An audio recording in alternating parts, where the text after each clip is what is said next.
50 ga kirgan mashinalarni metallomga tashlayotlar ekan. Minib bo'lmas ekan, ko'chada yurg'izmas ekan. 3-4 kunni video qo'ygandim shu mashinani. Ko'pchilik kommentar yozibdi, endi bu mashina minib bo'lmaydi, 50 ga kirdi, 1 yildan keyin haydab bo'lmaydi, metallom degan gaplar qilishdi. Okey, bu mashina bir kam 50 ga kirdi, lekin rasmiy xabar bormi? Siz ko'rdingizmi? 50 ga kirgan mashinalarning hammasini yurg'izilmaydi ko'chada, metallomga topshiriladi degan gap eshitdingizmi? Men ko'rmadim lekin shunaqa narsani. Rasmiy xabar.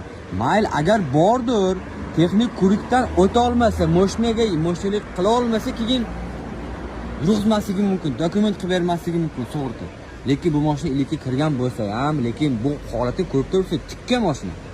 Ayrim bir 2000-yil atrofidagi Damas'dan, Nexia 1lardan holati ideal holat. Bu mashina hali ancha xizmat qiladi. Bunaqa mashina hali ko'p. Okeylar, bilib bilmasdan har xil gaplarni yozib yormaylar kommentariyaga. Lekin men bilmay qoldim-ki shuni qonun borligi. Yana bilmadim.